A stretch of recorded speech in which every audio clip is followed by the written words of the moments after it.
नाही किंवा काही अडचण नाही.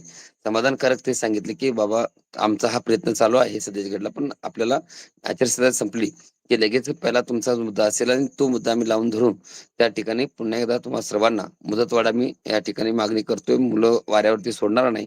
जो शब्द मी दिलेला आहे तो शब्द फिरणार नाही आणि माझी कुठलीच योजना बंद पडणार नाही. त्यासाठी आम्ही 100% कटिबद्ध आहोत. तुम्ही काही काळजी करू नका." आणि मला येताना गाडीमध्ये देखील शहाजी बापूंनी या सगळ्या गोष्टी सांगितलेल्या आहेत, कल्पना दिलेली आहे. आणि तुम्ही काय अडचण नाही. मी म्हटलं निवेदन आणलंय, द्या निवेदन. स्टेजवरती उठून उभा राहून त्यांनी निवेदन स्वीकारलं आणि शांततेने, संयमतेने बाबांचं हे काम आहे, हे करणं गरजेचं आहे.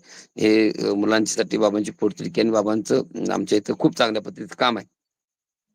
त्यानंतर मी शिंदे साहेबांना आमच्या म्हैसाळच्या पाण्यासंदर्भात पण माहिती त्या ठिकाणी दिली. काम कुठं राहिले किंवा काम चालू आहे का? किंवा काय परिस्थिती तेही त्या ठिकाणी विचारलं गेलं. तेही त्या ठिकाणी समाधानकारक त्यांना सांगण्यात आलं आणि लवकरात लवकर हा विषय जो आहे, तो पूर्ण 100% आपण मार्गस्थ लावू आणि 100% अर्ध्यात सोडणार नाही, असंही त्या ठिकाणी सांगितलं गेलं. ते एक समाधानकारक आजचा दिवस माझ्यासाठी खूप चांगला दिवस आहे. आनंदाचा दिवस आहे, समाधानाचा दिवस आहे. म्हणून मी जरा आलो, पहिला तोंड धुतलं, फ्रेश झालो आणि मग आपल्याशी संवाद साधण्यासाठी बसलो. किंवा ज्या गोष्टी मला त्यांच्या कानावर पोहोचवायच्या होत्या, त्या पोहोचल्या सर आज. अक्कलकोटला पण होते. अक्कलकोटला पण आपले प्रशिक्षणार्थींनी त्यांना निवेदन दिलेलं आहे. हां, वास्तविक पाहता जर बघितलं तर आपण ज्या कन्सेप्टने चाललो, आम्ही काय करू शकतोय तुमच्यासाठी? त्यांना हे सांगितलं की तेवढ्या कमी वेळामध्ये, की आम्ही महाराष्ट्रामध्ये जी योजना तुम्ही आणलेली आहे, ती योजना आम्ही एक संघटितमध्ये आम्ही ठेवलेली आहे. मुख्यमंत्री श्री संत बागडे बाबा मानवमित्र संघटना युवा कार्य प्रशिक्षण म्हणून आम्ही पूर्ण महाराष्ट्रामध्ये ठेवले आहेत. कमी वेळामध्ये प्लॅनिंग केलं आहे. पूर्ण माझ्याकडे रजिस्टर त्याचे आहेत. मी आपल्याकडे तुम्ही वेळ द्या, आम्ही ते रजिस्टर घेऊन मी तिथं येतो.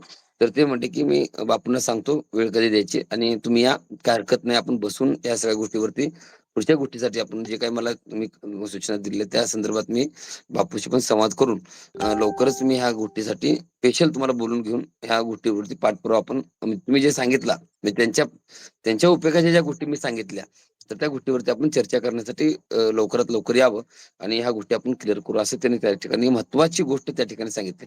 ती एक गोष्ट अशी होती, की त्या गोष्टीला खूप प्राधान्यदायक होतं. मग तीच गोष्ट प्रशिक्षणार्थींच्या पुढं मी माननीय बापू शाहजीभाऊ पाटील यांनी प्रशिक्षणार्थीला सांगितलं, की निवडणूक झाली, की गुलाल देखील लावून घेणार नाही. मी दुसऱ्या दिवशी निघायची माझी तयारी असेल बाबासोबत, काय काळजी करायची गरज नाही. आणि त्या संदर्भात व्हिडिओ पण बापूंनी आपल्याला या ठिकाणी दिलेला आहे. प्रशिक्षणार्थींना पण दिलेला आहे आणि वाटल्यास मी प्रशिक्षणार्थींना फोन फोन लावून त्या ठिकाणी सांगू इच्छितो. कारण तिथं माझे प्रशिक्षणार्थी माझे संघटनेचे 2 माणसं होते. पण प्रशिक्षणार्थी म्हणून कोण तिथं नव्हतं. पण 3 प्रशिक्षणार्थी मला ऑफिशियल म्हणजे अचानक मला त्या ठिकाणी प्राप्त झाले. त्यामुळे मला खूप मोठा त्या ठिकाणचा फायदा त्या ठिकाणी झालेला दिसला. त्यामुळं मी सांगण्यापेक्षा प्रशिक्षणार्थींनी सांगणं खूप महत्त्वाचा विषय आहे. म्हणजे मुलांना आम्ही एखादी गोष्ट करतोय, ही गोष्ट प्रशिक्षणार्थींनी सांगणं महत्त्वाची गोष्ट आहे. म्हणून त्यांना कॅबिनमध्ये घेतलं. कॅबिन पुढे त्यांच्या समोर बसवलं.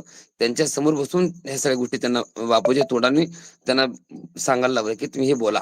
आणि ते त्या ठिकाणी बापून त्यांना बोललो, "जर तुम्हाला वाटत असेल तर माझ्याकडं काही प्रशिक्षणार्थींचा नंबर आहे. त्यांना या ठिकाणी फोन तुमच्या समोर लावू शकतोय. एकच मिनिट मी